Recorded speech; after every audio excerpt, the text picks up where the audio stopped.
Iran అణుస్థావరాలపై America దాడిని పాకిస్తాన్ తీవ్రంగా ఖండించింది.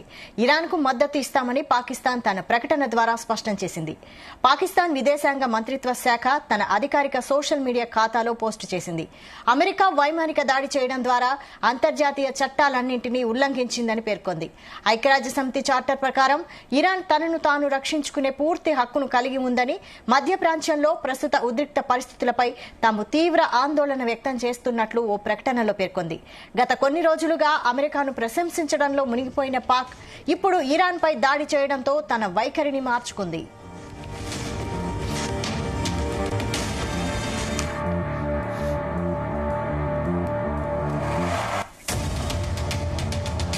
ఇదే అంశంపై మరిన్ని అప్డేట్స్ మా ప్రతినిధి శ్రీచరణ్ అందిస్తారు. శ్రీచరణ్. వైశాలి, అంతర్జాతీయంగా గడిచిన 9 రోజులుగా కీలక పరిణామాలు చోటు చేసుకుంటున్న విషయం తెలిసిందే. కొద్ది రోజుల కిందట Pakistan army chief general Asif Munir America పర్యటన చేసిన విషయం తెలిసిందే. అమెరికా వెళ్లిన విషయం తెలిసిందే. ఆ పర్యటనలో భాగంగా అమెరికా అధ్యక్షుడు డొనాల్డ్ ట్రంప్ తో భేటీ అయ్యారు. వైట్ హౌస్ లోని కేబినెట్ రూమ్ లో ట్రంప్ తో పాటు జనరల్ మునీర్ ప్రత్యేకంగా కూడా ఆయనకి విందు ఏర్పాటు చేయడం కూడా విశేషం. ప్రపంచవ్యాప్తంగా అందరూ ఆశ్చర్యం వ్యక్తం చేశారు. సాధారణంగా ఒక దేశ సైన్యాధ్యక్షుడికి అమెరికా అధ్యక్షుడు ఈ స్థాయిలో ఆతిథ్యం ఇవ్వడం అనేది కూడా చాలా అరుదని కూడా చెప్పాలి. అలాగే చాలా సీక్రెట్ డోర్ 1-to-1 డైలాగ్, అంటే ఇద్దరి మధ్య పర్సనల్ గా మీటింగ్ జరిగినట్లు కూడా తెలుస్తోంది. అయితే అనంతరం కూడా ప్రపంచవ్యాప్తంగా అలాగే ముఖ్యంగా మన భారతదేశంతో పాటు ఈ ఏషియా కాంటినెంట్ లో కూడా సర్వత్రా ఒక ఆసక్తి కూడా నెలకొని ఉంది. ఎందుకంటే ఆసిఫ్ మునీర్ ని డొనాల్డ్ ట్రంప్ ఎందుకు పిలిచారు? అట్ ది సేమ్ టైం అప్పుడే G7 సదస్సు అనంతరం కెనడాలో ఉన్న ప్రధానమంత్రి నరేంద్ర మోదీకి కూడా డొనాల్డ్ ట్రంప్ కాల్ చేసి దాదాపు 35 నిమిషాల పైగా ఫోన్ లో మాట్లాడిన విషయం తెలిసిందే. అయితే ఈ డిప్లొమాటిక్ అంటే దౌత్యపరమైన ఇష్యూస్ పైన, అలాగే యాక్చువల్ గా ఆసిఫ్ మునీర్ ని డొనాల్డ్ ట్రంప్ పిలిచిన రీజన్ ఏంటంటే, ఒకవేళ ఇరాన్ పూర్తి స్థాయిలో యుద్ధంలో దిగితే, ఒకవేళ చైనా గానీ రష్యా ఇన్వాల్వ్ అయితే పాకిస్తాన్ సరిహద్దుల్లో దాదాపు 1000కి పైగా కిలోమీటర్ల సరిహద్దు కలిగి ఉన్న పాకిస్తాన్ ఏదైతే జియోగ్రఫికల్ గా ఆ పాకిస్తాన్ భూభాగాన్ని, టెరిటరీని వాడుకొని ఇరాన్ పైన యుద్ధం చేయాలని కూడా అమెరికా భావించింది. ఇందులో భాగంగానే ఆసిఫ్ మునీర్ ని వైట్ హౌస్ కి పిలిచినట్లు కూడా తెలుస్తోంది.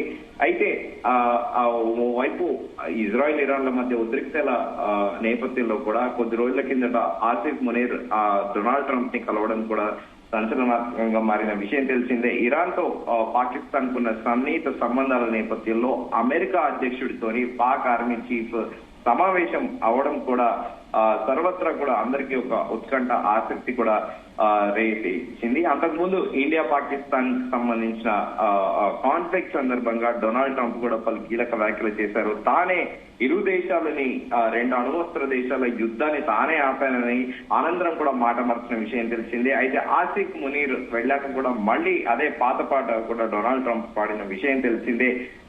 అయితే G7 సదస్సు అర్థంతంగా అమెరికా నుంచి తిరిగి వచ్చిన ట్రంప్ ప్రధాని నరేంద్ర మోదీతో కూడా ఫోన్ లో మాట్లాడిన విషయం తెలిసింది. అయితే ఇదంతా ఎందుకు చర్చించుకుంటున్నామంటే, ఇరాన్ పాకిస్తాన్ అనేది చాలా క్లోజ్ ఎయిడ్. ఇప్పుడు ప్రపంచ వ్యాప్తంగా 50కి పైగా ముస్లిం దేశాలు ఉన్నాయి. దాన్ని ఓవైసీ అంటారు. వాళ్ళకి సపరేట్ గా ఒక యునైటెడ్ నేషన్స్ తిరిగా వాళ్ళకి ఒక సపరేట్ ఒక యునైటెడ్ నేషన్స్ సిమిలర్ గా ఒక ఆఫీస్ కూడా ఉంది.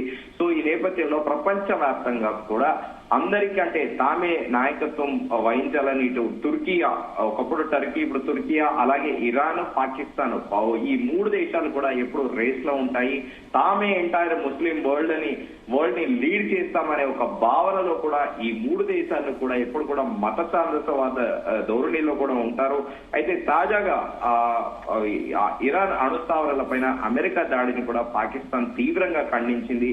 ఇరాన్ కు మద్దతు ఇస్తామని పాకిస్తాన్ ఒక ప్రకటన ద్వారా స్పష్టం కూడా చేసింది. పాకిస్తాన్ విదేశాంగ మంత్రిత్వ శాఖ తన అధికారిక సోషల్ మీడియాలో పోస్ట్ కూడా చేసింది. అమెరికా వైమానిక దాడి చేయడం ద్వారా అంతర్జాతీయ చట్టాలన్నిటినీ ఉల్లంఘించిందని కూడా పోస్ట్ లో మెన్షన్ చేశారు. ఐక్యరాజ్య సమితి చార్టర్ ప్రకారము ఇరాన్ తనను రక్షించుకునే పూర్తి హక్కును కలిగి ఉందని, ప్రస్తుతం మిడిల్ ఈస్ట్ లో ఉన్న ఉద్రిక్త పరిస్థితులపై మేము చాలా ఆందోళన వ్యక్తం చేస్తున్నామని కూడా ఆ ప్రకటనలో పేర్కొన్నారు. పాకిస్తాన్ ఇరాన్ తో తన సరిహద్దుని కూడా పంచుకుంటుంది. సో అయితే ఈ యుద్ధాన్ని వీలైనంత త్వరగా ముగించాలని పాకిస్తాన్ ఇరాన్లను కూడా కోరింది. సైనిక వివాదం కాదు, దౌత్యమే శాంతికి ఏకైక మార్గం అని కూడా పాకిస్తాన్ చెప్పింది.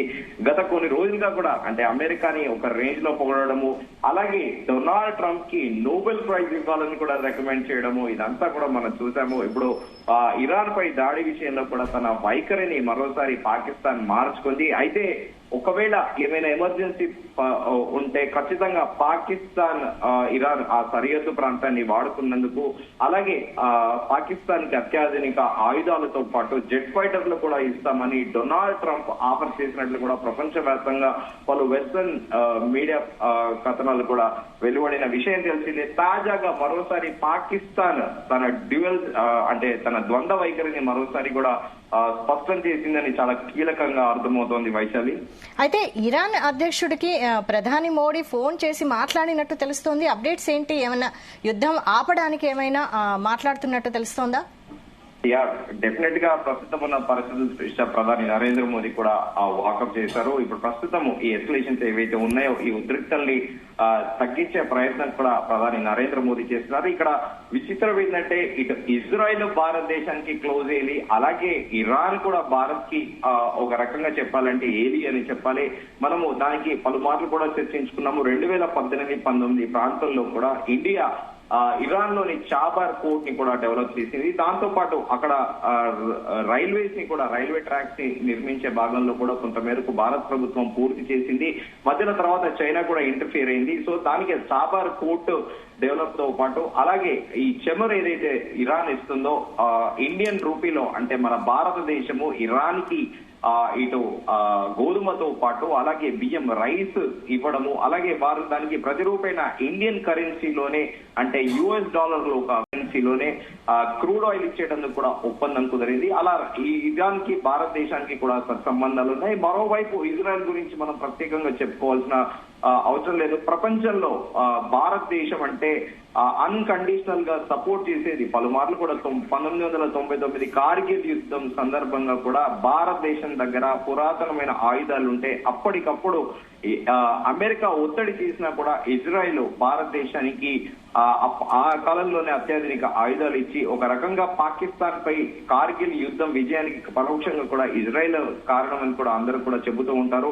సో ఇది రెండు క్లోజ్ ఏలీస్ అంటే ఇద్దరితోని కూడా సత్సంబంధాలు భారతదేశానికి ఉన్నాయి. సో ఈ నేపథ్యంలో ప్రధాని నరేంద్ర మోదీ కూడా ఫోన్ చేసి మాట్లాడడం కూడా ప్రస్తుతము అంతర్జాతీయంగా కూడా ఒక ఆసక్తి కూడా రేపుతోంది. ఎందుకంటే ఒకవేళ ప్రధాని నరేంద్ర మోదీ మాట విని ఇరాన్ ఇమీడియట్ గా కూడా ఇజ్రాయెల్ పైన దాడులు ఆపుతుందా, అలాగే బెంజమిన్ నెతన్యాహుతో మాట్లాడి ప్రధాని నరేంద్ర మోదీ ఆపుతారా అనేది కూడా సర్వత్రా చర్చనీయాంశంగా మారింది. అంటే ఇజ్రాయెల్ తో కూడా మాట్లాడే అవకాశం కనిపిస్తోందా ప్రధాని? డెఫినెట్ గా గతంలో కూడా ప్రధాని నరేంద్ర మోదీ మాట్లాడారు కొద్ది రోజుల కిందట. ఎప్పుడైతే 2023 హమాస్ తోని యుద్ధం ప్రారంభమైందో అక్టోబర్ లో, అప్పుడు కూడా ప్రధాని Narendra Modi we stand with Israel అంటే పూర్తి మద్దతు కూడా ఇజ్రాయెల్ కి ప్రకటించారు. సో ఇప్పుడు రెండు దేశాలు కూడా భారతదేశానికి మిత్ర దేశాలు. సో మరి ఈ పరిస్థితులలో భారతదేశం మధ్యవర్తిత్వం వహిస్తుందా అనేది కూడా మనం చూడాల్సి ఉంటుంది వైశాలి.